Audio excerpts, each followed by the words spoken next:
Você já se perguntou por que o mundo, supostamente criado por um ser perfeito, é tão cheio de falhas? Guerras, doenças, desastres naturais, sofrimento. Sei, Baum? Por que tanta imperfeição? Há milênios, um grupo de místicos e filósofos conhecidos como gnósticos propôs uma resposta radical e fascinante para essa pergunta. Para eles, o nosso mundo não foi criado pelo Deus verdadeiro e supremo. Foi obra de uma entidade inferior, um falso criador, chamado Demiurgo. A história começa não na Terra, mas no Pleroma, a plenitude da realidade divina. Lá, habitam seres de pura luz e consciência, os íons. Um desses íons, chamado Sofia, que significa sabedoria, em um ato de paixão e curiosidade, desejou criar algo por conta própria, sem a ajuda de seu parceiro divino. Esse ato impulsivo, nascido de um desejo isolado, quebrou a harmonia do Pleroma. Desta queda, nasceu uma criatura imperfeita e inconsciente de sua origem divina.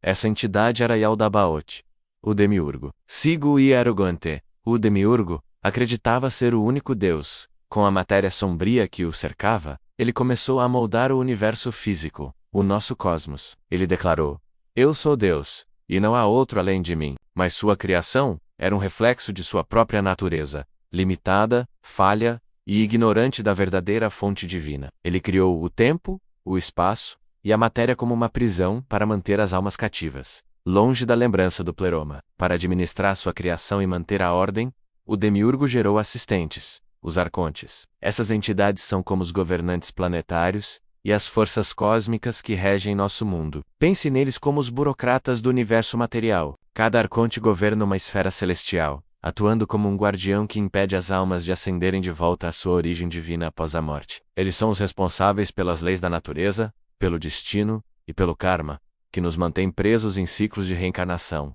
esquecidos de quem realmente somos. A hierarquia arconte é a estrutura de controle do Demiurgo, garantindo que a prisão permaneça segura e que nenhum prisioneiro escape. Agora, olhe ao seu redor. A visão gnóstica oferece uma lente poderosa para interpretar as imperfeições do nosso mundo. As doenças que nos afligem, os desastres naturais que destroem vidas, a crueldade e o sofrimento que parecem tão aleatórios e injustos. Para os gnósticos, isso não é um defeito no plano de um Deus bom.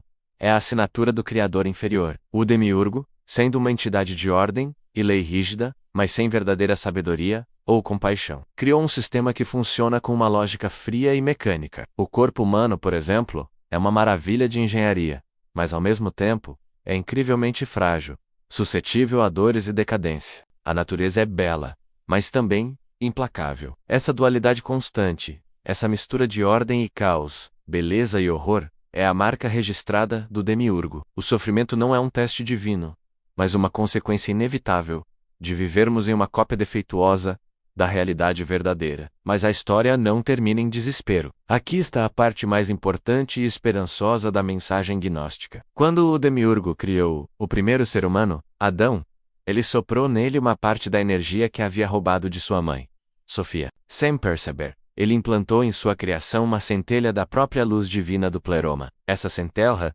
essa faísca divina, existe dentro de cada um de nós. É a nossa verdadeira essência. Um fragmento do Deus Supremo que está adormecido dentro da prisão de carne e osso. É por isso que sentimos uma profunda nostalgia, uma sensação de que não pertencemos a este lugar, um anseio por algo mais, por um lar que não conseguimos nomear. Essa é a centelha divina nos chamando. O objetivo da vida, segundo os gnósticos, não é adorar o Criador deste mundo, mas sim despertar essa centelha interior. Esse processo de despertar é chamado de gnosis. Gnosis não é uma crença cega ou uma fé dogmática. É conhecimento direto, uma experiência pessoal e transformadora da nossa natureza divina. É o processo de lembrar quem realmente somos e de onde viemos. A gnosis é alcançada através da introspecção, do questionamento, da busca pelo conhecimento oculto e, acima do tudo, do autoconhecimento. Quando você começa a questionar a realidade que lhe foi apresentada, quando você olha para dentro em vez de para fora, em busca de respostas, você está iniciando o caminho da gnosis.